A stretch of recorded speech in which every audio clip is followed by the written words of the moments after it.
Article number 12, Thoughts on the latest bank failures.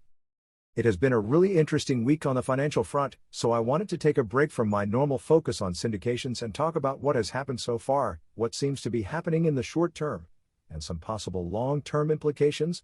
While this isn't specifically focused on real estate investing, what is happening out there will impact REI over the long term.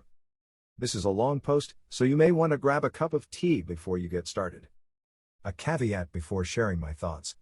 I am not a macroeconomic expert. I am still trying to wrap my head around the complex and highly interdependent financial markets that we all operate within. As a result, I am sure I am going to get some things wrong. I'm also going to try to present the concepts in a way that is understandable, which will definitely require some simplifying assumptions. Finally, since we are still in the early stages of this event, I am sure a lot of additional discoveries will be made over the coming weeks.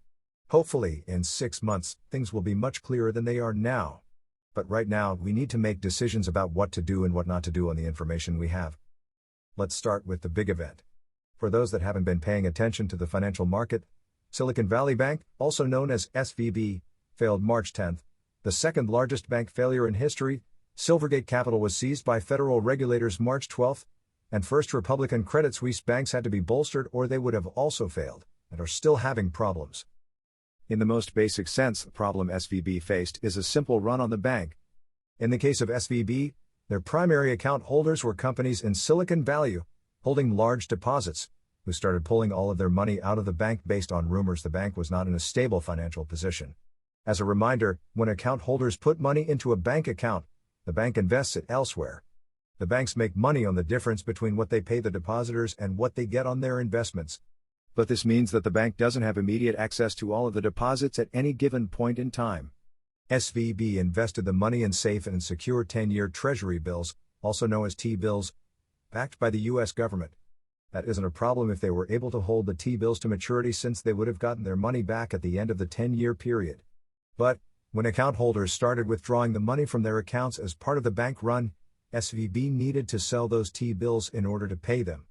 And many times in the past 20 years, that wouldn't have been a big deal.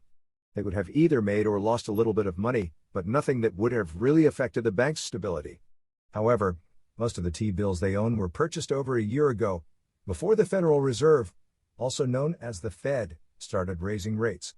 The Fed has raised interest rates 8 times, moving the federal funds rate from 0.00% to 0.25% in March 2022 to 4.50% to 4.75% in February 2023. At the time of this writing, the March 2023 meeting has not occurred. As interest rates rise, the price of bonds fall. This means that what SVB could sell their T-bills for was significantly less than what they bought them for, with a projected loss of $1.8 billion on March 8, before the bank run really got going.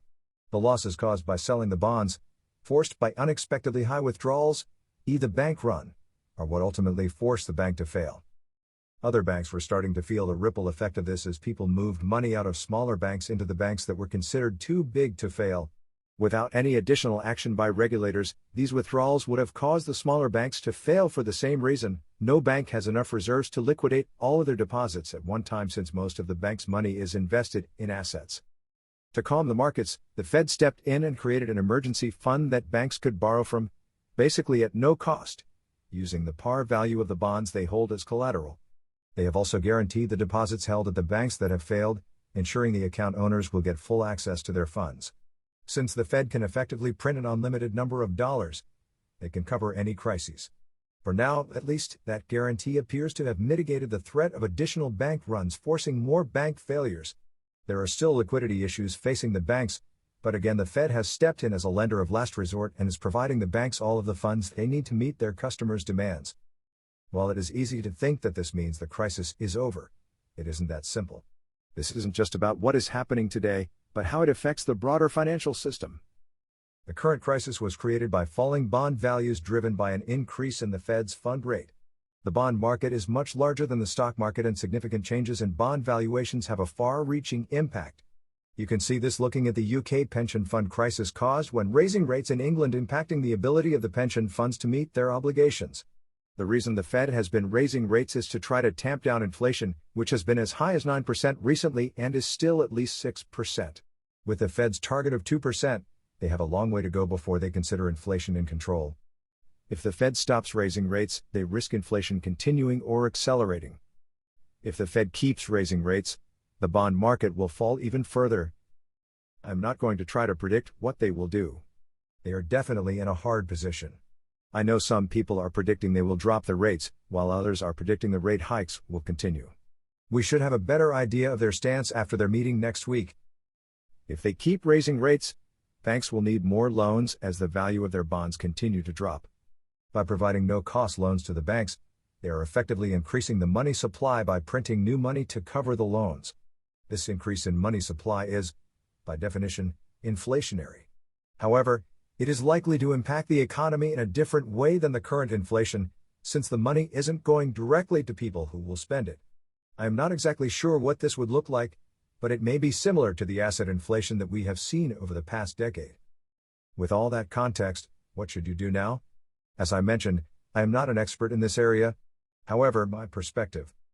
In the near term, there may be a small number of additional bank failures, but with the Fed guarantee program in place, most account holders should have little or no direct impact from the most recent events.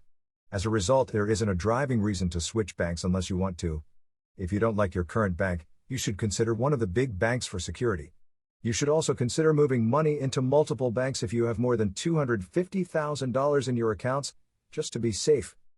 The interaction between the interest rates and the bond market remains a potential flashpoint within the financial system.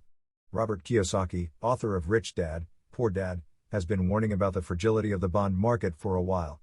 If bond prices keep falling, the impact will eventually be felt somewhere else in the economy. I can't predict the exact location, but eventually something will break given the amount of debt in the system and the current focus on reducing inflation. To minimize your risk, try to stay informed and pay attention to smart people who are following current events. I would not trust the mainstream media since, irrespective of which channel you follow, they tend to alternate narratives between everything is fine and the world is about to fall apart. Usually the truth is somewhere in between.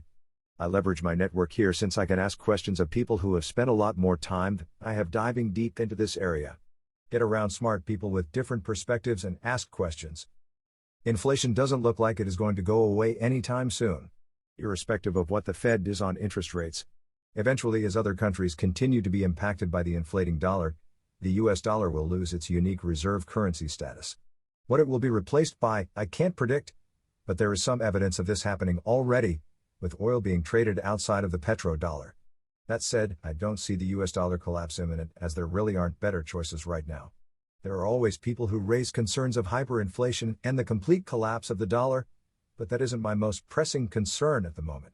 I think things will continue to limp along for several more years.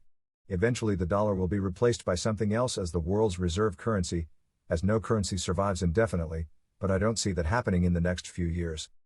It will become harder to get a loan. Similar to what happened in 2008, it looks like getting loans will be much harder for a while. This will make it harder to capitalize on the opportunities that are coming. If you currently have short-term or floating rate debt, this is a great time to convert it to long-term, fixed-rate debt while you still can. I expect that the qualification process will be much more challenging for the next few years. The best approach I can see, and what I am looking at doing myself, is to look for high-value, real assets that become available at bargain prices.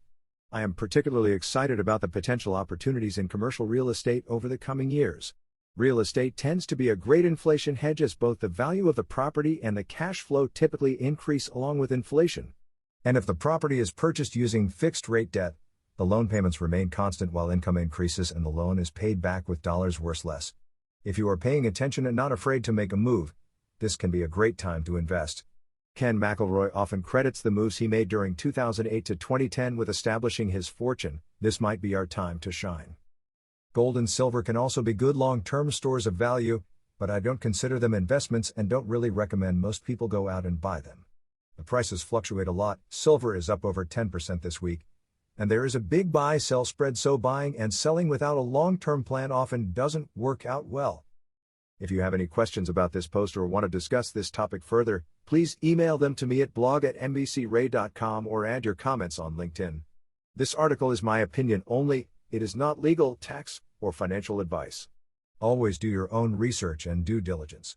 Always consult your lawyer for legal advice, CPA for tax advice, and financial advisor for financial advice.